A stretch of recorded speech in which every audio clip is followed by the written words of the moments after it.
자, 안녕하십니까. 대장김이 이순신입니다. 자, 오늘 아침장 대우건설 같이 한번 잡아볼 건데, 지금 이 대우건설이 장 초반부터 2%의 추가 상승이 조금 나오고 있는 상태입니다. 일단 중요한 거는 금요일 장 끝나면서 어떤 공시가 나왔죠? 그렇죠. 이 소송 판결의 공시가 나왔습니다. 근데 간단하게 말씀을 드리면 우리 주주님들이 요거 나왔을 때 시외에서 추가적인 움직임이 안 나왔죠. 0.5%의 상승 정도밖에. 왜 그랬습니까?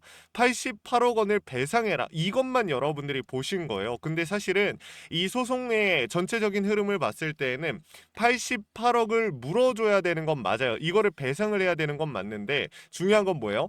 820억은 받아야 되는 돈이라는 거야. 그렇게 판결이 나온 거야. 무슨 소리냐면 이전에 대우건설이 이 시공을 하면서 이 대금을 못 받았어요. 근데 그 금액이 820억인데 중요한 게 받아야 될 돈이 820억인데 그 이제 상대 측에서 주장하는 바는 이건 거죠. 이게 대우건설이 이제 돈을 달라고 소송을 했는데 상대 측에서 주장하는 거는 너네도 완벽하게 이 마무리 짓지 않았으니까 우리는 줘야 될 의무가 없다. 우리는 못 준다. 이런 식으로 나와 버린 거예요. 그러니까 대우건설이 이 돈 엄청나게 큰 금액이 묶여 있는 상황이었던 거죠. 근데 이게 이 중재기관에서 판결이 나온 거는 그래 대우건설 너네도 완벽하게 시공하지 않았으니까 완벽하지 않았던 그 부분 88억 원에 대한 부분은 배상을 해. 근데 이 820억은 대우건설한테 줘. 이렇게 판결이 나온 거예요. 그러니까 이거는 호재입니까? 아닙니까? 이거는 영업이익으로 찍힐까요? 아닐까요? 영업이익으로 찍히죠. 이거는 매출로 찍힙니다. 그러니까 사실상 대우건설 같은 경우에는 지금 현금을 확보할 수 있는 모멘텀, 사실 시장의 흐름, 환율에 대한 부분들 안 좋은 상황이라는 건 여러분들도 아실 겁니다. 근데 그 상황 속에서 대우건설이 가져갈 수 있는 현금을 확보했다라는 건 여러분들 너무나 좋은 호재예요. 그렇기 때문에 그러면 우리가 상방에 대한 모멘텀 나올 수 있는 이 모멘텀이 하나 더 생긴 거니까 지금 현 시점에서 무조건 밀린다라고 해가지고 시장의 흐름이 좋지 못해서 환율이 안 잡혀서 전쟁에 대한 부분이 완벽하게 끝나지 않았기 때문에 우리가 무조건적으로 매도한다라고 보기에는 무리가 있다라는 거예요. 동시에 지금 대우건설의 주가를 핸들링하던 세력들이 어떻게 지금 현 구간의 비중이 어떻습니까? 제일 많은 비중이 실려 있습니다. 6개월을 기준으로 봤을 때 외인들의 보유 비중 10%인데 이 외인들이 지금 현 구간에서 제일 많은 비중을 실어 놓은 구간이고 기관을 기준으로 봤을 때에도 마찬가지죠. 결국에 차명 계좌를 통해 개인이나 기관 쪽에 숨어 있다라고 한들 같은 상황일 겁니다. 2만 원 선에서 제일 많은 비중을 실어 놨고 오늘도 이 구간에 대한 이탈이 나왔지만 다시 한번 상방으로서의 움직임을 가져가면서 어떻게 했습니까? 이 구간에 비중을 실어 놨다라는 거야. 지금 이 구간에서. 그리고 여기서 만약에 추가적인 상승이 나온다라고 하면 위에 제일 많은 비중이 실려 있는 구간이 또 어디입니까? 3만 원 바로 아래인데 여기에도 17%의 비중. 이전에 추가적인 상승을 통해서 추가적으로 비중을 확보를 해놨기 때문에 여기서 추가적으로 이제 다시 한번 상방에 대한 흐름을 잡는다라고 하면 3만 원 돌파까지 우리가 볼 수도 있는 거예요. 3만 원 선에 대한 돌파가 나오면 당연히 전고까지도 노려볼 수가 있는 거죠. 그럼 아직 이러한 기대감이나 모멘텀이 남아 있는 상태에서 추가적으로 우리가 원치 않는 우리가 원하는 상승이 안 나온다고 해가지고 우리가 무조건 매도를 한다. 삼성전자, SK하이닉스로 넘어가야지. 솔직하게 말씀을 드리면 저는 삼성전자, SK하이닉스 굉장히 좀 긍정적으로 바라보고 있는 입장이긴 하지만 지금 대우건설에서 정리하고 넘어간다라는 건 조금 제가 봤을 때 무리가 있다라고 생각을 해요. 물론 여러분들께서 이 삼성전자, SK하이닉스를 들고 있으면 베스트겠지만 들고 있지 못한다라고 하면 솔직히 넘어가는 게 맞다. 저는 솔직하게 기다리는 게 맞다라고 생각을 해요. 굉장히 이거는 심오한 문제이지만 우리 주주님들께서 일단 대우건설을 선택해서 들어오셨으니까 그에 대한 상황 마무리는 명확하게 짓는 게 맞겠죠. 그래서 좀 말씀을 드리고 또 한 가지 공매도에 대한 비중도 마찬가지입니다. 오늘 같은 경우 진짜 중요한 게 증권사별 매매 동향 잠깐 볼게요. 이걸 봤을 때 지금 신한투자증권, 한국투자증권이 매도 상위이고 매수 상위는 또 웃기게 삼성증권입니다. 공매도 대차 기관 창구에서 계속적으로 매수와 매도를 동시에 가져가고 있습니다. 순매도에 대한 비중을 봤을 때는 사실 크게 차이가 나지 않아요. 순매수, 순매도로 따졌을 때. 근데 얘네가 매수와 매도를 동시에 가져가면서 지금 주가의 변동성을 만들어내고 있다라고 우리가 볼 수가 있는 거죠. 근데 제가 반대로 설명드리고 싶은 부분은 이거예요. 여러분들도 보셨다시피 이 매물 정말 중요한 구간이라고 말씀을 드렸습니다. 근데 이 구간에 대한 이탈이 발생이 되면은 어떻게 될까요? 못해도 15,000원 선까지 밀릴 수도 있는 큰 리스크이죠. 그러니까 이 구간이 구간이 깨지는 순간 사실상 개인들은 패닉셀이 발생이 되고 지금까지 주가에 좀 기대감을 가지고 버티고 있던 주주님들조차도 털릴 수밖에 없으면서 신용에 대한 대량 청산도 발생이 될 겁니다. 그렇게 된다라고 했을 때 15,000원 선까지 우습게 밀릴 수도 있겠죠. 근데 여기서 삼성증권이라든지 공매도 대차 기관 창구들, 신한투자증권, 한국투자증권 매수와 매도를 동시에 가져가면서 순매도에 대한 비중을 약간이나마 높게 가져가고 있는 상황이에요.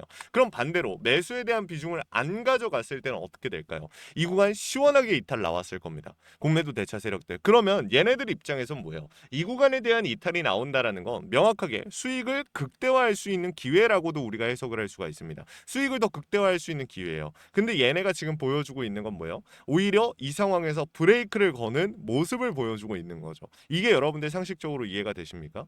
이해가 안 되죠. 그러니까 우리가 지금 봐야 되는 흐름은 공매도 대차 세력들이 왜 여기서 상환하면서 브레이크를 걸었겠냐라는 거예요. 제 말은.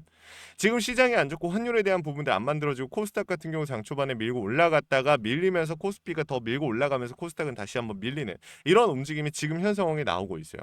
근데 이 와중에도 대우건설은 버티고 있단 말이죠. 이거를 우리가 놓치면 안 되는 거고 여러분들께서 지금 윗꼬리가 조금 달리고 중요 구간에 대한 이탈이 나올 것 같아도 이 구간 제가 봤을 땐 이탈되지 않습니다. 버텨줄 거예요. 그러니까 이 구간에서 우리가 어떻게 앞으로 어떤 신호를 보고 움직여야 될지를 좀 이 생각을 해야 되고 공매도 대차 세력들이 지금까지 하방 압력을 꾸준히 가해오지 않았습니까? 그리고 이 아래에서 거래량이 동반이 되고 있고요. 여기서 생각을 해봐야 되는 건 지금까지 상환 대기 물량들이 많이 쌓여 있으니까 이 물량들을 상환하는 과정에서 상환하지 않는다라고 해도 결국에는 공매도 대차 세력들의 반대 매매 강제 청산이 발생이 되면서 우리가 원하는 스퀴즈가 나와줄 수도 있는 아주 중요한 상황입니다. 그렇기 때문에 우리 주주님들께서 내가 무조건 정리를 해야겠다, 더 이상 안 되겠다라고 하시는 분들도 이 상승 움직임만큼은 이 신호만큼은 명확하게 우리가 확인을 해보고 나가는 것도 저는 늦지 않는다라고 생각을 해요. 그래서 우리 대우건설 주주님들께 이 내용들을 좀 전달을 드리는 거니까 놓치지 마시고 이 내용들 확인이라도 해보시면 좋을 것 같습니다. 아시겠죠? 자, 그리고 마지막으로 위에다가 번호 하나 띄워놨습니다. 010-3425-4496 위에 있는 번호로 우리 대우건설 주주님들께서 대우라고 두 글자 남겨주시면요. 제가 우리 대우건설 주주님들 최대한 고점에서 정리하실 수 있도록 최선을 다해서 도움을 드릴 겁니다. 현 시점에서 비중에 대한 고민들도 정말 많이 하시는데 간단하게 말씀드리면 이거예요. 제가 무조건 최고점 얼마 이상 만들어서 정리시켜드리겠다라는 약속은 드리지 못하지만 할 수 있는 선에서 최선을 다해서 도움을 드릴 거고 비중 또한 마찬가지. 내가 비중을 더 담는다면 얼마, 뭐 줄인다면 어디서 줄여야 될까? 매수, 매도에 대한 타이밍뿐만이 아니라 재진입, 추가 매수, 신규 진입. 사실 매수에 대한 타이밍이 현 시점에선 제일 중요한 거지 않습니까? 그래서 이러한 부분들도 요청하시면 최선을 다해서 도움을 드릴 거예요. 제가 실시간으로 차트와 수급 시장의 흐름을 읽고 있습니다. 여러분들께 강조드린 신호, 원 단위의 타점을 이 신호로 잡아드리고 있는데 주식에 100% 없다라는 건 우리 모두가 알고 있습니다. 하지만 중요한 건 뭐예요? 100%는 없지만 대비하고 대응하고 세력들의 의도를 읽어가면서 100%에 가까워질 수는 있다라는 거죠. 그래서 준비를 한 겁니다. 이 구독과 좋아요를 눌러주신 주주님들이라면 이 내용들 그냥 구독자 혜택으로서 도움 드리는 거니까 부담 느끼지 마시고 요청이라도 해보시면 좋을 것 같습니다. 자, 그리고 마지막으로 제 대우건설 영상 끝까지 시청해주신 우리 주주님들 위해서 선물 하나 준비했습니다. 시장이 무너졌다가 회복하는 과정에서 유독 강하게 이 치고 올라가는 애들은 항상 존재하거든요. 코로나 때도 그랬고 러시아 우크라이나 때도 그랬어요. 얘네들의 특징이 뭐였습니까? 세력들이 물려있거나 세력들의 힘이 강한 종목이다. 그래서 준비했습니다. 간단하게 설명을 드리면 미국의 트럼프 대통령이 미국 로봇 기업들에게 투자를 아끼지 않겠다라고 하면서 국내에 미국 로봇 정책 수혜 테마가 생겼습니다. 그 연결점이 CES였는데 중요한 건 미국 기업과 협력 관계가 생긴다면 MOU 체결이 나온다라고 하면 기대감으로 수급이 몰리고 강한 상승이 나오지 않을까라는 이유 때문에 수급이 몰렸던 거죠. 근데 이 수급이 없어졌나요? 아니요. 실체가 있는 것으로 이동하기 시작했다. 그래서 준비를 했습니다. 매집이 끝나고 이제 막 바닥에서 30%대의 반등이 나왔고 유통비율 40%대. 자, 품절주의 형태를 띠고 있어서 한번 치고 올라갈 때 강하게 치고 올라갈 수가 있다라는 겁니다. 개인들이 못 들고 있으니까 못 가는 거 아닌가요? 아니죠. 개인들이 못 들고 있으니까 비교적 짧은 시간 내에 강한 상승이 나올 확률 자체가 올라가는 겁니다. 그래서 준비한 거니까 구독과 좋아요 한 번씩만 부탁을 드리고요. 우리 주주님들 영상 끝까지 보셔서 이 내용들 확인이라도 해가시면 좋을 것 같습니다. 이 영상으로 준비해 왔으니까 같이 한번 보고 마무리할게요.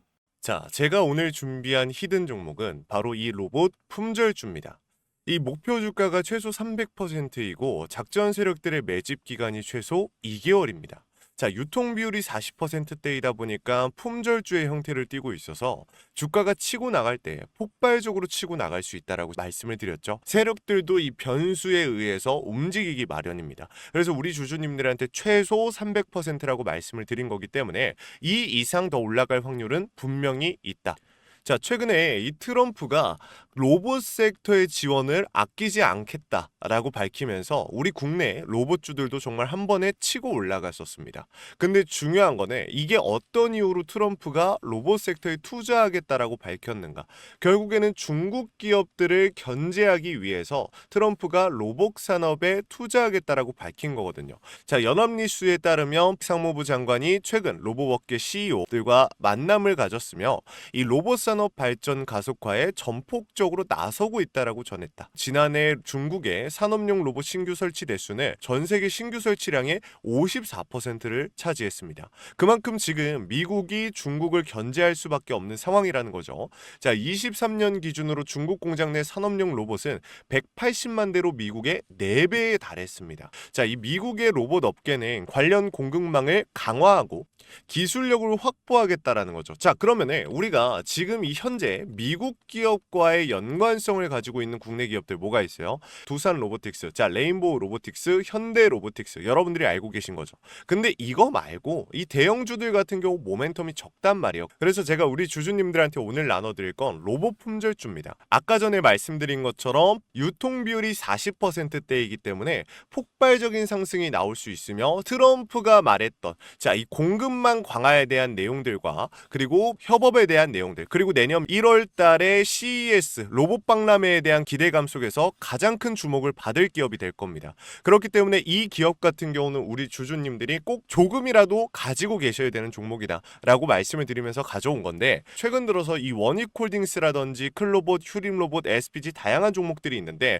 자, 최근에 이 원익홀딩스 같은 경우 로봇 대장주로서의 움직임을 보여주면서 저점 대비해서 500%의 상승률을 보여줬습니다. 원익홀딩스 같은 경우 이 유통 비율이 얼마예요? 유통 비율이 50%대다. 자, SPG도 지금 로봇 감속기 관련해서 미국 기업과의 연관성에 대한 기대감이 좀 들어와 있는 상태인데, 일단 제일 중요한 거 중국 기업과의 연관성이 딱히 없다. 자, 사실 로봇 섹터가 중국 기업들과의 연관성이 아예 없기에는 어려워요. 근데 이 SPG나 원익홀딩스 같은 경우는 사실 이 연관성이 굉장히 적다라는 거죠. 그래서 이 SPG 같은 경우 저점 대비 220%의 상승이 나왔습니다. 자, 그래서 제가 우리 주주님들한테 지금 보여드릴 이 종목은 26년도 시장을 장악할 종목이 될 거예요. 모든 로봇주들이 출발할 때 이 종목 같은 경우 혼자 출발하지 않고 명확한 매집이 진행이 됐습니다. 이제서야 상승에 대한 모멘텀이 나오고 있는데 바닥 대비해서 이제서야 30%가량의 상승이 나왔거든요. 근데 이 종목은 저는 훨씬 더 높게 올라갈 수밖에 없다라고 말씀을 드려요. 유통 비율이 40%이면서 품절주의 형태를 띠고 있고 지금 개인들이 털려나가면서 외인들이 물량을 확보하고 있는 상태입니다. 그렇다 보니까 지금 현 시점에서는 폭발적인 상승을 준비하고 있는, 힘을 능축시키고 있는 단계에 있는 건데 26년도 대장 섹터가 어디예요? 로봇이란 말이에요. 이 로봇 섹터를 장악할 수 있는 이 대장주가 시간이 많이 남지 않았고 이 기대감들은 이제 막 반영이 될 것이며 스마트 팩토리에 대한 기대감을 가지고 있는 기업이기 때문에 지금 현 구간에서 1월 달에 노란봉투법 시행에 따라 폭발적인 상승이 나올 겁니다. 그 전에 우리 주주님들 어떻게 해야 돼요? 잡으셔야겠죠. 그리고 26년도 내내 올라갈 종목이기 때문에 여러분들한테 바로 나눠드려 볼게요. 자, 위에 제가 번호 하나 띄워드렸어요. 제 개인 번호인데, 자, 히든이라고 우리 주주님들이 두 글자만 남겨놓으시면은 종목명과 원 단위의 타점을 같이 보내드릴 겁니다. 26년도 시장을 장악할 로봇 섹터의 대장주가 이제 등장을 하는 거기 때문에 여러분들 놓치지 않으셨으면 좋겠어요. 원익홀딩스 처음에 뭐라 그랬어요? 제가 우리 주주님들한테 원익홀딩스 알려드렸을 때 굉장히 많은 주주님들 뭐 이런 잡주가 어떻게 대장주가 되냐라고 했었는데 저점 대비 500%의 상승이 결국에 나왔죠. 똑같습니다. 여러분들 이 종목도 지금 시장에서 주목을 받고 있지 못해서 그렇지 이제 막 1월 달에 노란봉투법과 구독주와 로봇박람회 CES에 대한 기대감이 들어와주고 세력들의 매집이 끝난 상태이기 때문에 지금 이 기회 놓치게 되면 울며 겨자 먹기로 사야 될 겁니다. 그러지 마시고 지금 조금이라도 담아놔 보세요. 자, 이 종목 우리 요청하시는 분들 선착순으로 빠르게 나눠 드릴 거니까 구독, 좋아요 꼭 눌러주시고요. 자, 그러면 다음번에 더 좋은 영상으로 찾아뵙겠습니다. 감사합니다.